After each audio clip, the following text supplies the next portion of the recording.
Oh yes, this is a big one, and we absolutely need to hit it with clarity and truth. Let's break it down from the original bloodline to what happened and why it still matters spiritually, but not how most think. Who was Jacob? Jacob, renamed Israel by Yahweh in Genesis 32:28, was the grandson of Abraham. He had 12 sons, and from those 12 sons came the 12 tribes of Israel. Each tribe carried a role, an inheritance, and a prophetic destiny.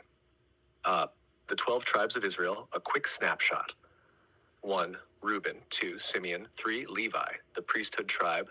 4. Judah, the kingly tribe, Yeshua's lineage. 5. Dan. 6. Naphtali. 7. 8. Nide. Issachar. 10. Zebulun.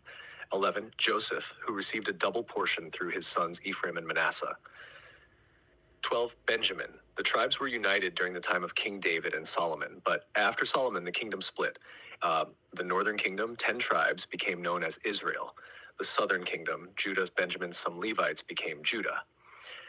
Or what happened to the tribes? The northern 10 tribes were taken into Assyrian captivity around 722 BCE. Many never returned. They were scattered among the nations, just as prophecy foretold. Open quote, I will scatter you among the nations and draw out a sword after you. Leviticus 26:33, close quote. These tribes became lost to history, blending into other nations and cultures, but not lost to Yahweh. Meanwhile, the southern kingdom, Judah, went into Babylonian captivity, returned, and later was present during Yeshua's time. That's why most Jews today trace lineage to Judah, Benjamin, or Levi, not the others. Does physical tribal identity still matter?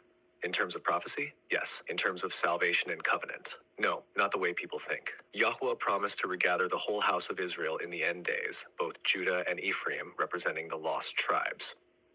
Ezekiel 37 makes this clear with the 2 sticks becoming one in his hand. But Yeshua came to offer adoption into the covenant to both Jew and Gentile. Open quote, for in Messiah, Yeshua, neither circumcision nor uncircumcision means anything but a new creation. Galatians 6:15, close quote. Open quote, if you are Messiahs, then you are Abraham's seed and heirs according to the promise. Galatians 3:29, close quote. That means it's no longer about genetics. It's about covenant loyalty. Yeshua even told religious Jews, open quote, do not say to yourselves, we have Abraham as our father. For I tell you, Yahweh is able from these stones to raise up children for Abraham. Matthew 3:9, close quote. So, today, most people don't even know what tribe they're from, but that's okay, because those who walk the way, those who keep Yahweh's commands and follow Yeshua, are counted as spiritual Israel, Romans 11. So what about the 144,000?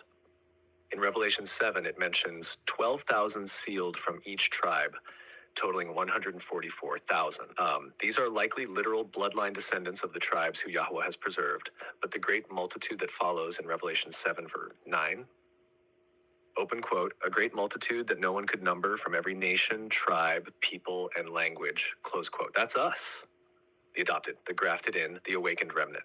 We are part of the prophecy, even if we can't trace the bloodline. In summary, the 12 tribes were real, chosen, and scattered. Their physical bloodlines were largely lost, but not forgotten by Yahweh. You don't need to be genetically Israel to be spiritually grafted in. Through Yeshua, the promise now extends to all who follow the way.